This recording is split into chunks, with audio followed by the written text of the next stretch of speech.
नमस्कार विद्यार्थी मित्रों, આપણે 12મું પ્રકરણ વિદ્યુત પૂર્ણ કર્યું છે। એની પીડીએફ પણ મેં મોકલાવી હતી।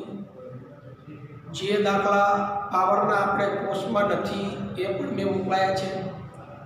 મિત્રો, કોર્સમાં નથી એનો મતલબ એવો નથી કે આપણે ન ગણવું જોઈએ, નજર નાખવી જોઈએ। ન સમજાય તો તમે મને કોલ કરજો, બરોબર? અથવા ક્યારેક ફ્રી હોય તો અહીંયા પણ એક લાખ મારી જઈએ તો પણ શીખવાડી દઈશું।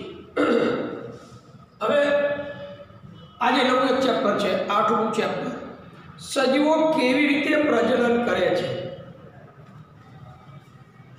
How organism reproduce. સજીવો કેવી રીતે પ્રજનન કરે છે। મિત્રો, આ બાયોલોજીનો પાઠ આપણા માટે પરીક્ષા માટે હવે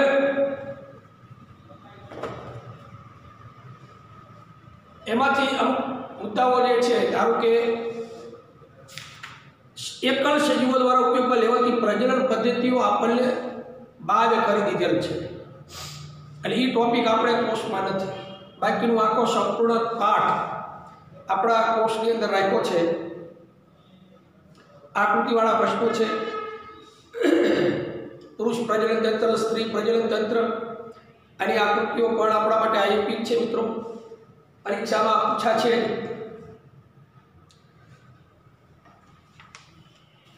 પ્રજનનની ક્રિયા દરેક સજીવ પોતાનું અસ્તિત્વ ટકાવી રાખવા માટે પોતાના જેવો જ એક નવો સજીવ ઉત્પન્ન કરવાની જે ક્રિયા છે એ પ્રજનનની ક્રિયા છે। લાખો કરોડો વર્ષથી મિત્રો આ પૃથ્વી પર આ સજીવોનું અસ્તિત્વ રહ્યું છે। કેટલા એવા સજીવો છે જે નાશપ્રાય થઈ ગયા છે, જે ફક્ત ફોટોગ્રાફમાં જ રહ્યા છે અથવા બુકની અંદર જ રહ્યા છે। એટલે ઘણા સજીવો એવા છે જે નાશપ્રાય અવસ્થામાં છે। કદાચ જો આપણે એનું જતન નહીં કરીએ તો એ સજીવો લુપ્ત થઈ જશે। આવતી નવી પેઢી માટે એ સજીવો ફક્ત ફોટોગ્રાફમાં જોવા મળશે, રૂબરૂ નિહાળી શકશે નહીં।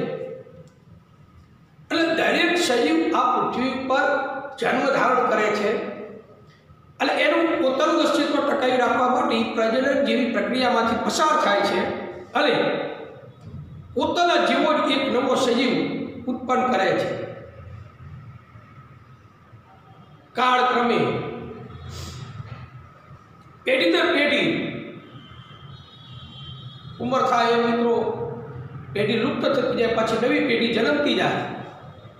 એટલે કાળક્રમે મિત્રો લાખો કરોડો વર્ષથી તમે જો આ સજીવ સૃષ્ટિનું સંચાલન થઈ રહ્યું છે।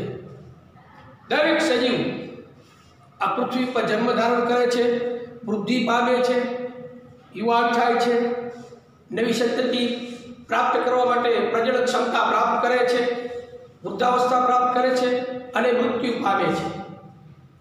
મૃત્યુ દરેક સજીવનું અકળ સત્ય છે।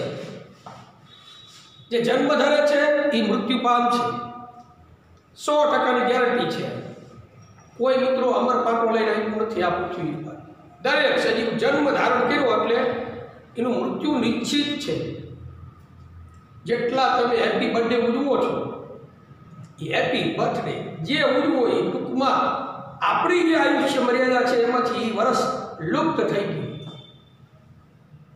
મૃત્યુ તરફ આપણે નજીક જઈ રહ્યા છીએ, એ વાસ્તવિકતાથી આપણે વાકેફ હોવા જોઈએ। જન્મ ધારણ કર્યો છે મતલબ હવે એ મૃત્યુ તરફ ગતિ કરશે। બાળ અવસ્થામાંથી યુવાવસ્થામાંથી આગળ વધશે એમ જ્યારે તરુણાવસ્થા પ્રાપ્ત કરશે ત્યારે પ્રજનન ક્ષમતા પ્રાપ્ત કરે છે। એટલે નવી સંતતિ ઉત્પન્ન કરવા માટેની પ્રજનન ક્ષમતા, નર અને માદાના સંયોગીકરણથી નવો સજીવ જ્યારે ઉત્પન્ન થાય છે ત્યારે આ પૃથ્વીનું મિત્રો સંચાલન શક્ય અથવા સફળ બન્યું કહેવાય। જો દરેક સજીવો નવો સજીવ ઉત્પન્ન જ્યારે નહીં થાય તો નહીં કરે તો આ પૃથ્વીનું મિત્રો સંચાલન સ્ટોપ થઈ જશે। પૃથ્વી આગળ નહીં ચાલે, કારણ કે ડાર્વિને એવું કહ્યું કે વાનરમાંથી માણસ ઉતરી આવ્યો છે, ચાર્લ્સ ડાર્વિન. હાલના તબક્કે ડાર્વિનનો આ સિદ્ધાંત જે છે એ ખોટો સાબિત થયો છે, પણ તેમ છતાંય વાનરમાંથી માણસની ઉત્પત્તિ થઈ છે આવું આપણને વાંચવા મળે છે. મિત્રો, વાનરમાંથી માણસની ઉત્પત્તિ થઈ હોય તો એવું તો બનવું જોઈએ, કારણ કે આપણા સાસણગીરમાંથી એકાદી વાનર હાડી કાઢી રોડ પર આવી જાય અને આપણને એમ કે ગઈ મને લેતા જાઉં, માણા થઈ ગયો છું. પણ આ તો ઉત્ક્રાંતિ વાતનો સિદ્ધાંત છે.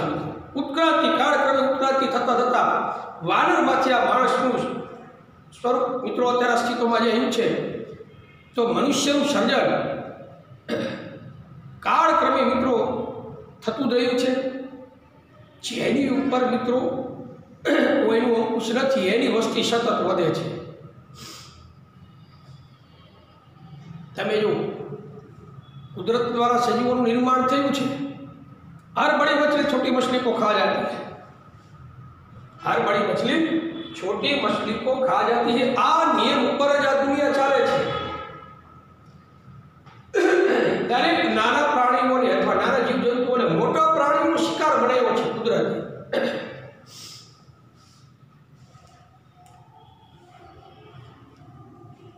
दरेक नाना प्राणी एनी ऊपर अंकुश राख्यो छे। मोटा प्राणी घर में कीड़ी मकोड़ा होय एनी संख्या न वधी एटले एना माटे एवा कॉकरोचनी व्यवस्था करी छे कुदरते, जेनो भक्षण करे छे, आहार तरीके उपयोग करे छे। आपणे આગળના ચેપ્ટરમાં શીખી ગયા છીએ પોષણ કરેલા સોપાન उत्पादन तृणाहारी सजीव मांसाहारी सजीव एनी આપણે ચર્ચા કરી ગયા છીએ। तो आ कॉकरोच छे आवा नाना जीवजंतुओने खाईने पोतानुं पेट भरे छे, तो पछी कॉकरोचनी संख्या वधी न जाय એટલે એની ઉપર એનાથી મોટા પ્રાણીઓ જે છે મિત્રો સજીવો ઉંદર જેવા પ્રાણીઓ કે બીજા એવા પ્રાણીઓ ઘરમાં આંટા મારતા હોય, ઉંદરની સંખ્યા ન વધે એટલે બિલાડી મિત્રો આંટા મારતી હોય એ ખોરાક તરીકે ઉંદરનો શિકાર કરે છે। બિલાડીની સંખ્યા વધી ન જાય એટલે કૂતરાઓનું સર્જન કર્યું છે કુદરતે, એનો ભક્ષણ કરે છે, ખોરાક તરીકે આહાર કરી જાય છે। મિત્રો એની ઉપર મોટા વિશાળકાય પ્રાણીઓ શાકાહારી માંસાહારી નાખી પગથિયા બનાવ્યા છે કુદરતે। આ બધાનું સંચાલન કરવા માણસની નિયુક્તિ કરી હશે કદાચ। માણસ ક્યાંય આવતો નથી, આમાં માણસ બધે બાજુ મિત્રો બધેનું મેનેજમેન્ટ કરે છે।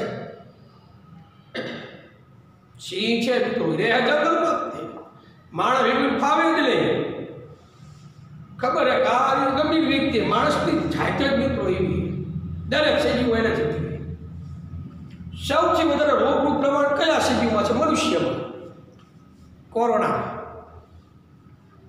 ક્યાંથી આવ્યો છે ખબર નથી, પણ મિત્રો આ રોગનું ઉત્પાદન કરવા વાળો જ માણસ, દવા બનાવી કોઈ મનુષ્ય સિવાય બીજા એક સજીવમાં કોરોના જોવા જ મળતો। બીજા બધા રોગો જુઓ, પ્રાણીઓ મિત્રો વર્ષોથી જે પોતાનો આહાર લે છે અને હાલમાં પણ મિત્રો એ જ આહાર ગ્રહણ કરે છે, એટલે પ્રાણીઓ માંદા નથી પડતા, બીમાર નથી થતા। અને જંગલમાં એ નેચરલ અવસ્થામાં જ રહે છે, કુદરતી સૌંદર્ય વાતાવરણની અંદર જ રહે છે મિત્રો આ પ્રાણીઓ। એમને આવા પ્રદૂષણયુક્ત શહેરોમાં રહેવું પસંદ જ નથી। એટલે મનુષ્ય મિત્રો વિવિધ રોગોનો ભોગ બને છે, પછી એને દવા બનાવવાની, એન્ટીબાયોટિક બનાવે મિત્રો, નેનો ડ્રગ તૈયાર કરે। માણસ મિત્રો સૌથી સ્વાર્થ વૃત્તિ ધરાવતો સજીવ છે, પોતાનું ભલું કરવું, બીજા જે થવું થાય આવી વૃત્તિ ધરાવતો આ મનુષ્ય અપદ્રુપ હોઈ શકે મિત્રો। પણ આપણે અત્યારે લાઈવ જે વાત ચર્ચા કરી રહ્યા છીએ, અત્યારે કોરોના વાયરસ છે, તમે જો બીજા કોઈ પ્રાણીમાં જોવા નથી મળતો, ગાય ભેંસ કૂતરા બિલાડા, અમને આ લોકો કોરોના વિશે કોઈ ગતાગમત નથી, પોતાની જિંદગી આરામથી જીવી રહ્યા છે। માસ્ક પહેરવાનો વારો આવ્યો છે આપણે। વર્ષો પહેલા માણસ બળે જ્યારે મોઢે આવી તે ઘોડાને મોઢે માસ્ક બાંધતા, પ્રાણીઓ તો નીકળી ગયા, માણસને લગાવવાના આવ્યા છે મિત્રો। આનું નામ કુદરત। બદલાવ નથી કરી શકતા અને એમાં ફેરફાર થાય એનું કુદરત. આ પૃથ્વીને સંચાલિત કરે એવી કોઈ શક્તિ તો છે, એનર્જી છે જે આ પૃથ્વીને સંચાલિત કરી રહી છે. પણ મિત્રો કાલ જોવા માટે આજે જીવતા રહેવું જરૂરી છે. આ વાક્યને વળગી રહેવું છે. જે સજીવોને કાળ જોવી છે એ લોકોએ આજે જીવતા રહેવું જરૂરી છે. કારણ જન્મ લીધો છે એટલે મૃત્યુ નક્કી છે મિત્રો. મૃત્યુ આપણા જીવનનું અકળ સત્ય છે, પણ ક્યારે આવશે એ કોઈ ખબર નથી. મૃત્યુ કન્ફર્મ છે, પણ ક્યારે આવશે ને એ ખબર નથી. એ મિત્રો ખબર હોત તો એની પછી મૃત્યુ થવું એવું ખબર હોય તો માણસ કોઈ કામ ન કરે. કુદરતની આ ક્રિયા બહુ અકળ ક્રિયા છે, અદ્ભુત છે. સજીવો જીવવા માટે ખોરાક, પાણી, હવા ગ્રહણ કરે છે. એટલે સજીવોની પ્રાથમિક જરૂરિયાતો છે હવા, પાણી, ખોરાક. આ પ્રાથમિક જરૂરિયાતો છે. એનું ભક્ષણ કરી અને સજીવ પોતાનું જીવન વ્યતીત કરે છે. એટલે સજીવો જે છે એ ઓક્સિજનની આવશ્યકતા છે. સમયાંતરે ખોરાક ગ્રહણ કરવો પડે. ખોરાક ગ્રહણ કરે, પાણીની આવશ્યકતા છે. આપણો આ પૃથ્વી એક જ એવો ગ્રહ છે જે સજીવ સૃષ્ટિને અનુકૂળ આવે એવો ગ્રહ છે. મંગળ, શનિ, યુરેનસ, નેપચ્યુન, પ્લુટો, આવા બુધ, આવા ઘણા બધા શુક્રની બધા ગ્રહો છે. પણ એ નવગ્રહોમાંથી પૃથ્વી એક જ એવો ગ્રહ છે કે જ્યાં સજીવ સૃષ્ટિને અનુકૂળ વાતાવરણ આવેલું છે. એટલે આપણે દરેક બધા ગ્રહો સિવાય આ પૃથ્વી પર સજીવોની સૃષ્ટિ ઉદ્ભવી છે મિત્રો.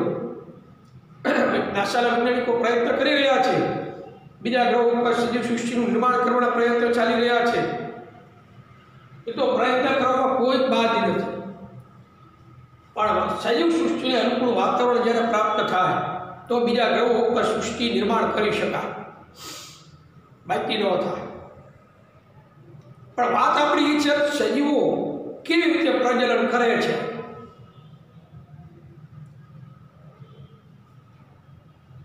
ડાયનાસોર તમે સજીવ વિશે સાંભળ્યું હોય. ડાયનાસોર આપણે આગળના ચેપ્ટરમાં આવવાનું છે.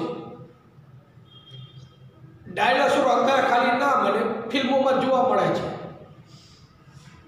ડાયનાસોર છે જ ને આ પૃથ્વી પર. તો આ કાલ્પનિક નથી મિત્રો. વૈજ્ઞાનિકો દ્વારા જે ફિલ્મોમાં ચિત્રાંકન કરવામાં એ બધું કાલ્પનિક હોઈ શકે, પણ ડાયનાસોર સજીવો હતા. એના અવશેષો મળી આવ્યા છે, એના અશ્મિઓ પ્રાપ્ત થયા છે, એના કંકાલ તંત્રો આપણને મળી આવ્યા છે.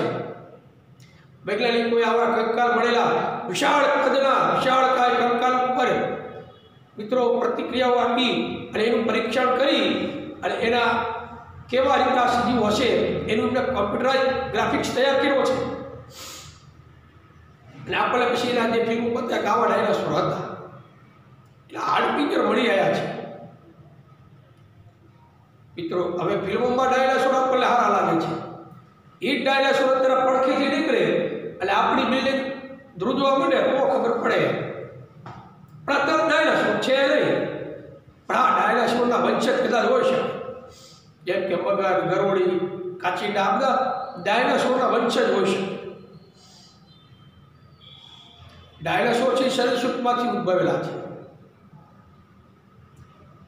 તો મિત્રો એ ડાયનાસોર લુપ્ત કેવી રીતે થઈ ગયા? વૈજ્ઞાનિકોનું માનવું છે કે કાળક્રમે નર અને માદા બે સજીવો તો હોવા જ જોઈએ નવા સજીવની ઉત્પત્તિ માટે. કોઈ એક સજીવનો નાશ એમના અસ્તિત્વને નાશ કરી શકે છે. આપણે ઘોરાડ પક્ષી છે, કચ્છના રણમાં જોવા મળે છે. કચ્છના રણમાં આખા ભારતમાં 105 જેવા તે ઘોરાડ પક્ષી વધ્યા છે. કચ્છમાં ખાલી 2 પક્ષી છે. 105માં કંઈક 7 નર ઘોરાડ પક્ષી છે, બાકી માદા ઘોરાડ પક્ષી છે. હવે એમના દ્વારા જો નવા બચ્ચાઓ જન્મે તો જ એમની સંતતિ આગળ વધશે, નહીંતર એમની સંતતિ લુપ્ત થઈ જશે. ખાલી માદા સજીવોનું આ પૃથ્વી પર કોઈ અસ્તિત્વ નથી અને ખાલી નર સજીવોનું પણ આ પૃથ્વી પર કોઈ અસ્તિત્વ નથી. નવી સંતતિ માટે નર અને માદા બંને સજીવોની આવશ્યકતા છે. બંનેના સંયોગીકરણથી એક નવો સજીવ એમના જેવો જ નવો સજીવ ઉત્પન્ન થઈ શકશે. કોઈ એકનું અસ્તિત્વ મિત્રો આ પૃથ્વીને સંચાલિત કરી શકશે નહીં. પણ મિત્રો અમુક સજીવો એવા છે જે અલિંગી પ્રજનન પદ્ધતિ ધરાવે છે.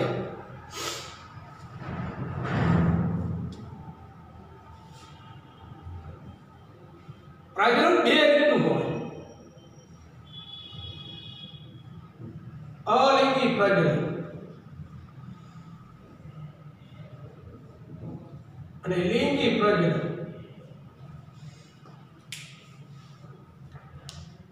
બે રીતનું પ્રજનન છે. અલિંગી પ્રજનન પદ્ધતિ ધરાવતા સજીવો ઘણા બધા છે. આપણે મિત્રો આ કોર્સમાં નથી પણ ચર્ચા તો કરશું છું. આમાં કોઈ લિંગના સંયોગીકરણથી કોઈ સજીવ ઉત્પન્ન થતો નથી. મતલબ કોઈ એક સજીવ પોતાના જેવો જ નવો સજીવ ઉત્પન્ન કરી શકે છે. અમીબા તમે જોયું હશે.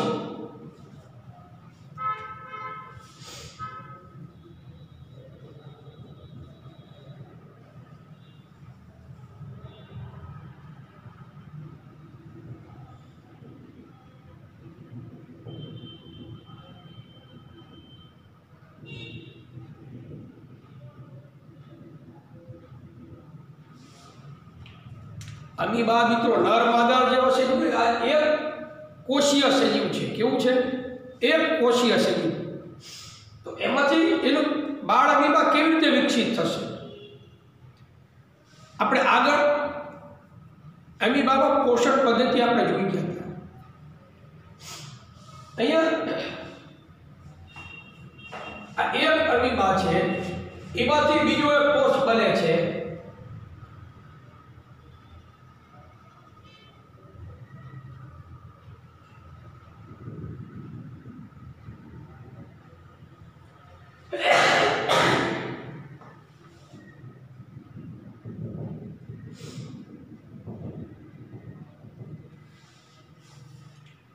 એકમાંથી બે કોષ નિર્મિત થાય. સમયાંતરે આ બે કોષ છૂટા પડી બે નાના બાળ અમીબા બને.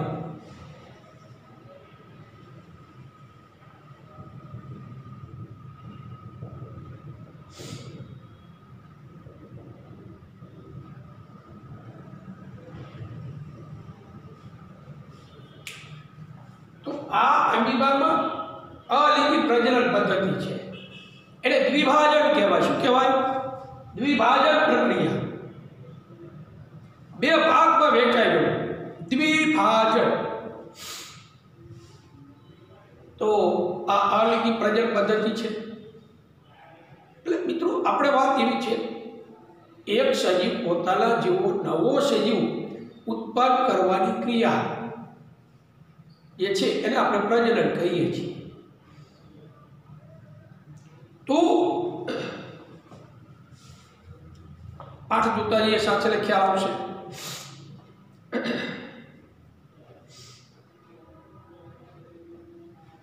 સજીવોના પ્રજનનની ક્રિયાવિધિ પર ચર્ચા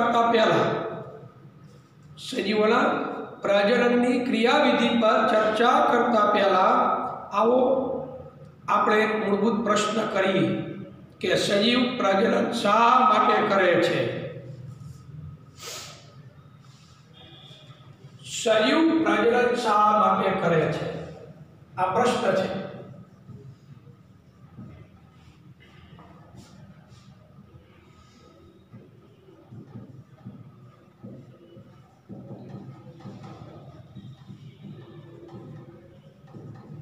શા માટે કરે છે? એનું વાક્ય આપણે લખ્યું છે. મૂળભૂત પ્રશ્ન કરીએ, સજીવ પ્રજનન શા માટે કરે છે? એનું કારણ મિત્રો એક જ, પોતાના જેવો નવો સજીવ ઉત્પન્ન કરવા માટે.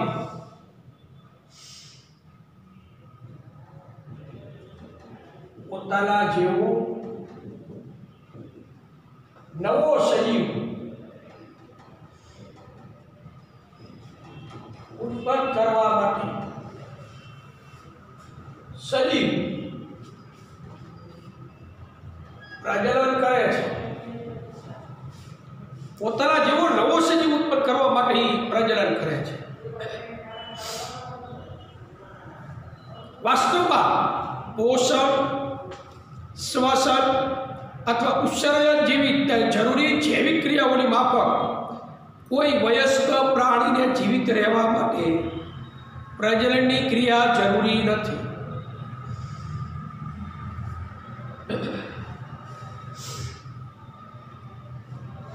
જીવિત રહેવા માટેની ક્રિયા કઈ છે?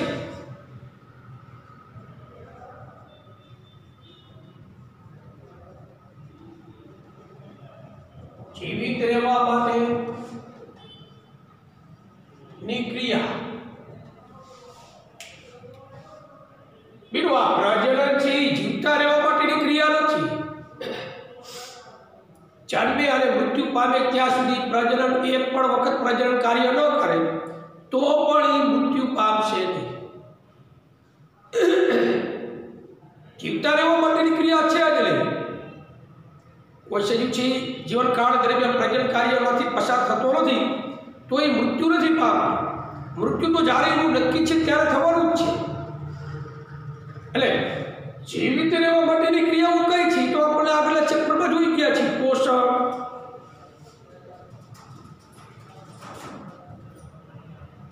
શ્વસન, આ ક્રિયાઓ જે છે ને એ જીવિત રહેવા માટેની છે. પોષણ, શ્વસન, ઉત્સર્જન, આ બધી ક્રિયાઓ છે ને એ જીવતા રહેવા માટે કરવી પડે છે દરેક સજીવની. કાર્બનિક પદાર્થોમાંથી પોષણ મેળવવાની ક્રિયા નહીં, પોષક પદાર્થોમાંથી આ પોષણની ક્રિયા છે જે કાર્બનિક પદાર્થોમાંથી મેળવે છે. શ્વસન O2 અને CO2 દ્વારા આપેલી એ ક્રિયા કરે છે. શ્વાસમાં ગ્રહણ કરીએ એટલે O2, ઉચ્ચ શ્વાસ જ્યારે બહાર કાઢીએ ત્યારે CO2. તો એ શ્વસનની ક્રિયા. ઉત્સર્જન એટલે આપણા શરીરમાં રહેલા વિષારી દ્રવ્યો બહાર કાઢવાની ક્રિયા, મળમૂત્રનો નિકાલ કરી. આ બધી ક્રિયાઓ એ જીવતા રહેવા માટેની ક્રિયા છે. જો આ ક્રિયાઓ મિત્રો અવરોધ પામે અથવા વિક્ષેપ ઊભો થાય આ ક્રિયાઓમાં તો સજીવનું મૃત્યુ થઈ શકે. કારણ કે સજીવને જીવિત રહેવા માટેની ક્રિયાઓ કઈ છે? પોષણ, શ્વસન અને ઉત્સર્જન. જીવિત રહેવા માટે. પણ વાત આપણી એ છે પ્રજનન શા માટે સજીવ કરે છે? નવો સજીવ ઉત્પન્ન કરવા માટે. તો આ સજીવને જીવિત રહેવા માટેની ક્રિયામાં પ્રજનનની ક્રિયા સમાવેશ થશે નહીં થાય. પ્રજનનની ક્રિયા મિત્રો થાય કે ન થાય એના એને મૃત્યુને કોઈ લેવા દેવા નથી. કોઈ સજીવ પોતાના જીવનકાળ દરમિયાન કોઈ પ્રજનન કાર્ય કરતો નથી તો મિત્રો એ મૃત્યુ પામતું નથી. જીવડાને કોઈ લેવા દેવા નથી. હા, નવી સંતતિ ઉત્પન્ન કરવી હોય તો પ્રજનન કાર્યમાંથી પસાર થવું પડે. પ્રજનન કાર્ય માટેની એક ઉંમર છે. વયસ્ક પ્રાણી એવો એક શબ્દ વાપર્યો છે આપણે અહીં. જૈવિક ક્રિયાઓની માફક કોઈ વયસ્ક એટલે શું? પુખ્ત સજીવ. વયસ્ક એટલે પુખ્ત. કારણ કે માદા જે છે મિત્રો, આપણે છોકરી જે છે એની ઉંમર 10 થી 12 વર્ષની થાય, પ્રથમ ઋતુસ્રાવ ધારણ કરે, માસિક સ્રાવ ધારણ થાય ત્યાંથી પ્રજનન ક્ષમતા પ્રાપ્ત કરે છે. અને જ્યારે છોકરાઓ જે છે એ 12 થી 14 વર્ષની ઉંમર પ્રાપ્ત કરે ત્યારે એ તરુણાવસ્થા પ્રાપ્ત કરે છે, એટલે પ્રજનન ક્ષમતા પ્રાપ્ત થાય છે. મતલબ ઋતુસ્રાવ ધારણ કરે છોકરી માદાની અંદર પ્રથમ ઋતુસ્રાવથી એ માતા બનવા માટે સક્ષમ છે. મતલબ પ્રજનન કાર્ય માટે હવે એ વયસ્ક બની ગયા છે. એટલે આવા વયસ્ક પ્રાણીના સજીવ જે પુખ્ત કહેવાય તો એ જીવિત રહેવા માટે પ્રજનનની ક્રિયા જરૂરી નથી. જીવિત રહેવા માટે તો હવા, પાણી, ખોરાક જોઈએ મિત્રો. જીવિત રહેવા માટે તો હવા, પાણી, ખોરાક, પોષણ, શ્વસન પરિસંચન જેવી ક્રિયાઓ આવશ્યક છે. પ્રજનન ક્રિયા જીવિત રહેવા માટે જરૂરી નથી. બીજું કે સજીવને સંતતિનું નિર્માણ કરવા માટે વધુ ઉર્જા વ્યય કરવી પડે છે. સજીવને સંતતિનું નિર્માણ કરવા માટે મિત્રો સંતતિનું નિર્માણ કરવાનું છે. સંતતિનું નિર્માણ કુદરતી થાય છે. હા, પ્રજનન કાર્યમાંથી પસાર થયા બાદ ગર્ભાવધિનો એક કાળ હોય, સમયગાળો. મનુષ્યની અંદર 280 દિવસનો ગાળો છે મિત્રો. 270 થી 280 દિવસનો ગાળો હોય, એટલે કે 9 માસે ગર્ભનો વિકાસ થાય છે ગર્ભાશયની અંદર, અને 9 માસે બાળકનો જન્મ થાય છે. દરેક પ્રાણીઓમાં, દરેક સજીવ, કીડી મકોડાથી માંડી દરેક સજીવો આ પ્રજનન ક્રિયામાંથી પસાર થઈ પોતાના જેવો એક નવો સજીવ ઉત્પન્ન કરે છે. પણ દરેક સજીવ જે છે મિત્રો સંતતિનું જ્યારે નિર્માણ કરે છે તો એ નિર્માણ કરવા માટે વધુ એનર્જી જોઈએ, વધુ ઉર્જાનો વ્યય થાય છે. તો પછી તે ક્રિયામાં પોતાની ઉર્જાને નકામી શા માટે ગુમાવે છે? મિત્રો વધારે ઉર્જા વ્યય પામતી હોય તો સજીવોએ આવી નકામી ઉર્જા શું કામ ખાલી ખોટી વેડફવી જોઈએ? પુખ્તતા મિત્રો ડેન્જર સંજોગ છે એમ કહી શકાય. દીકરો દીકરી જ્યારે યુવાન થાય ને એની સમાજને પહેલા ખબર પડી જાય છે. માતા પિતા કરતા ગામને અથવા શહેરને, સમાજના લોકોને પ્રથમ ખ્યાલ આવી જાય છે દીકરો આ દીકરી મોટા થઈ ગયા છે. પ્રજનન ક્ષમતા પ્રાપ્ત કરી, પુખ્તતા પ્રાપ્ત કરે મિત્રો, એમાં સંતતિના નિર્માણ માટે વધારે ઉર્જાનો વ્યય થાય છે.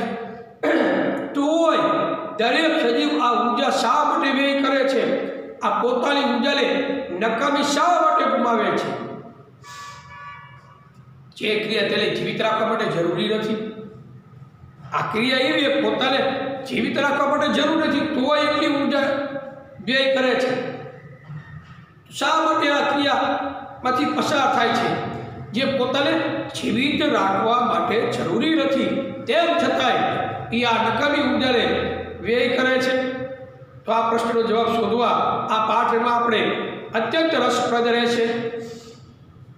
આ પ્રકરણની અંદર ઘણા બધા પ્રશ્નો તમને જવાબ મળી જશે. આ પ્રશ્નનો જવાબ જે પણ હોય મિત્રો, પરંતુ તે સ્પષ્ટ છે કે આપણને વિવિધ સજીવ એટલા માટે દ્રષ્ટિગોચર થાય છે કારણ કે તેઓ પ્રજનન કરે છે. આ પ્રશ્નનો જવાબ એટલે કયા પ્રશ્નનો જવાબ? પ્રજનન ક્રિયામાં જે ઉર્જા વ્યય પામે છે તો એ ક્રિયા શા માટે કરે છે? જે ક્રિયા એટલે જીવતા રહેવાનો કોઈ સંબંધ નથી તો એ ક્રિયામાંથી પસાર થાય છે. તો મિત્રો એ પ્રશ્નનો જવાબ આપણે આ પ્રકરણમાંથી શોધવાનો પ્રયત્ન કરશું. પણ આપણે વિવિધ સજીવ એટલા માટે દ્રષ્ટિગોચર થાય છે.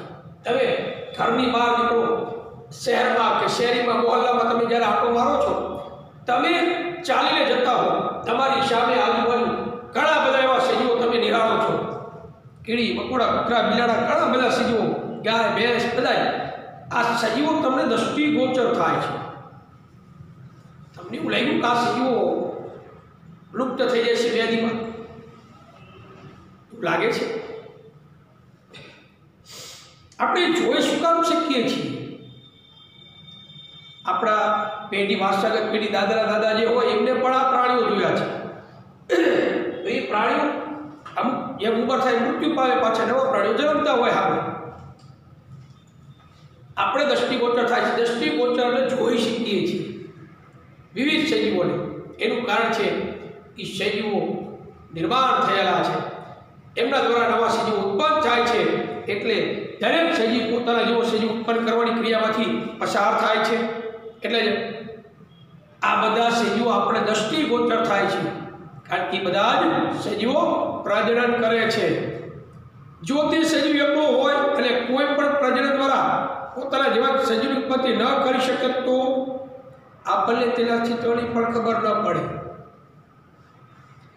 જો તે સજીવ એકલો હોય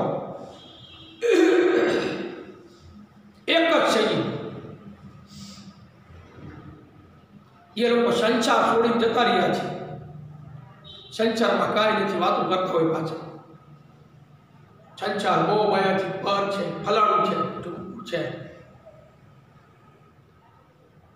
મિત્રો, આ પૃથ્વી પર આપણને જન્મ આપ્યો છે કુદરતે શા માટે આપ્યો છે? સંસારમાં કાંઈ નથી, આવું કેવળ ઘણા લોકો છે, દરેક ધર્મમાં હોય છે। સાયન્સ મિત્રો એને નથી માનતું કે તમને કહ્યું છે સંસાર છોડી સંન્યાસ લઈ લો, ભાઈ ઉજાવ ઘર છોડી। મિત્રો, એ આ પૃથ્વીનો ઉકેલ છે જ નહીં। તમને આ પૃથ્વી પર કુદરતે શા માટે મોકલ્યા છે? તમારો જન્મ શા માટે થયો છે? કારણ કે તમારા દ્વારા બીજા બે નવા કે એક બે સજીવો ઉત્પન્ન કરી શકો એના માટે થયો છે। કારણ કે આપણે મૃત્યુ પામીએ એટલે આપણે પછી એક બે સજીવો આપણે મૂકીને જઈએ તો આપણી હયાતી શેના લીધે છે? આપણા મમ્મી પપ્પાને લીધે છે। તો આપણા મમ્મી પપ્પાની હયાતી એમના મમ્મી પપ્પાને લીધે। આ વર્ષોથી કાળ ક્રિયા ચાલી આવે છે। આપણે આપણા 50 પેઢી પહેલા દાદા દાદીના નામે યાદ નહીં હોય કે 50 પેઢી પહેલા આપણા દાદા કોણ હતા, દાદી કોણ હતા, પણ આપણી હયાતી એમના લીધે છે એમ કહી શકાય। કારણ કે એ ન હોત તો આપણે કોઈ ન હોત। આ પૃથ્વી ઉપર આપણે જન્મ, દરેક સજીવને જન્મ આપે છે કુદરત, એનું કારણ એ છે કે એ મૃત્યુ પામે એટલે અહીંયા બે સજીવો મૂકીને છોડીને જાય આ પૃથ્વીને સંચાલિત કરવા માટે। આપણું યોગદાન શું આ પૃથ્વીને સંચાલિત કરવામાં? જે લોકો સંસાર છોડીને જતા રહ્યા એ મોટું યોગદાન પ્રમિત કરવાનું કામ કરે છે મોટા ભાગના। પૃથ્વીને આપણે મૃત્યુ પામી એ પહેલા પૃથ્વી માટે આપણે શું કરી ગયા? આ પૃથ્વીને સંચાલિત કરવા માટે એક સજીવ ઓછામાં ઓછું મૂકી જઈએ। સંતાન પ્રાપ્તિ મિત્રો, સંતાનોને મૂકી જઈએ જવાના છીએ એક દિવસ તો દરેક સજીવ મૃત્યુ પામે છે, પણ મૃત્યુ પામી પહેલા પૃથ્વી માટે એક સજીવની ભેટ આપતા જઈએ। કારણ કે આપણી ઉત્પત્તિ, દરેક સજીવની ઉત્પત્તિ એક નવો સજીવ ઉત્પત્તિ માટે જ થાય છે। એટલે કોઈ ધારી લો કે એકલ સજીવ હોય, એકલો જ હોય સજીવ, એટલે કોઈ પણ પ્રજનન દ્વારા પોતાના જેવા જ સજીવની ઉત્પત્તિ ન કરી શકે તો આપણને તેના અસ્તિત્વની પણ ખબર ન પડે। કોઈ એકલો સજીવ હોય એની કોઈ સજીવની ઉત્પત્તિ ન કરી શકે તો એની અસ્તિત્વ વિશે આપણે કોઈ ખ્યાલ ન આવે, અને એ મૃત્યુ પામે પછી કોઈ નવો સજીવ હોય જ નહીં તો એ લુપ્ત થઈ જાય છે। કોઈ જાતિમાં મળી આવતા સજીવોની વિશાળ સંખ્યા જ આપણને તેમના અસ્તિત્વની જાણકારી આપે છે।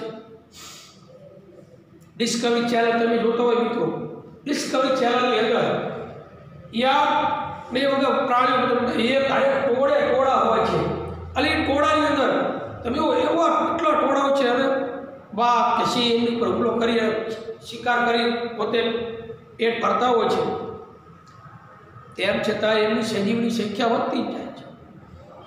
મિત્રો, એનો ખોરાક છે, સિંહ વાઘનો ખોરાક બીજા નાના પ્રાણીઓ છે, શાકાહારી પ્રાણીઓ શિકાર તરીકે ઉપયોગ કરે તે ખોરાક તરીકે।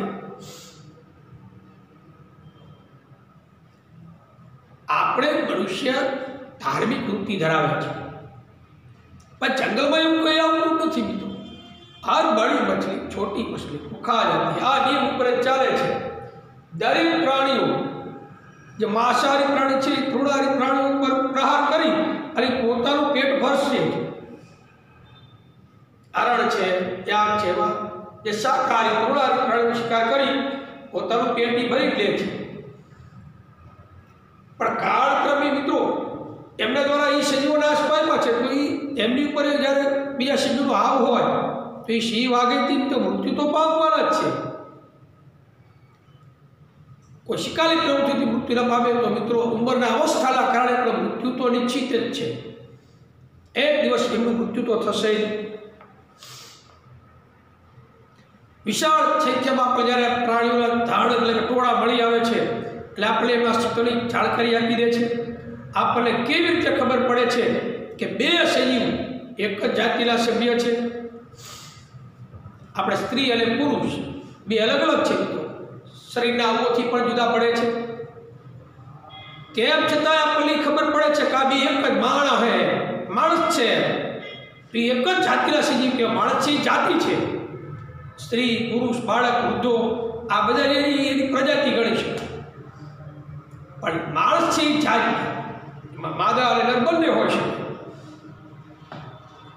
સામે તો આપણે એવું એટલા માટે કહીએ છીએ કે તેઓ એક સમાન દેખાય છે, બે સરખા દેખાતા હોય. એટલે આ પ્રજનન કરનારા સજીવો નવી સંતતિનું સર્જન કરે છે, જે ખાસી હદ સુધી સમાન જોવા મળે છે.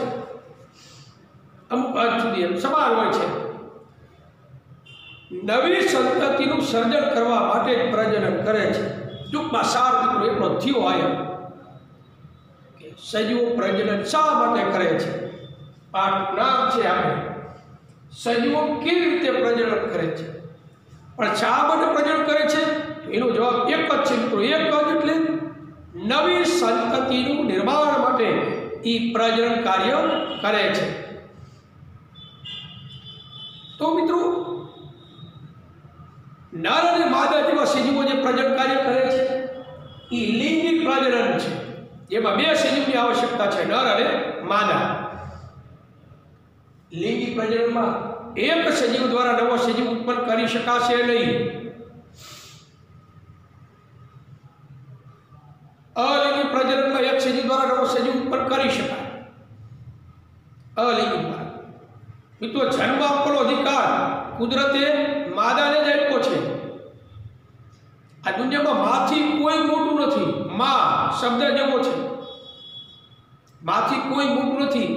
માની માને નાની કહેવાય છે, ખબર છે કોઈને? માં હોય એની મમ્મીને શું કહેવાય?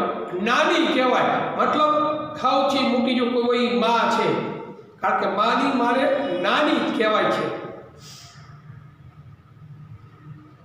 આ દુનિયામાં માં સર્વશક્તિમાન છે, માથી કોઈ મોટું નથી.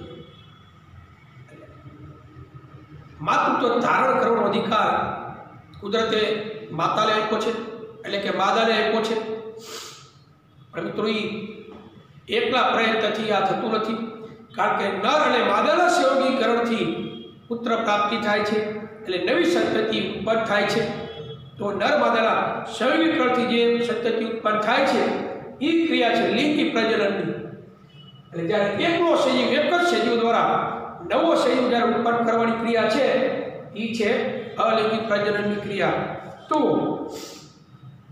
શું સજીવો પૂર્ણરૂપે પોતાની પ્રતિકૃતિનું સર્જન કરે છે? આ મુદ્દે આપણે ચર્ચા હવે પછીના લેક્ચરમાં કરશું. આવતા લેક્ચરમાં. નમસ્કાર.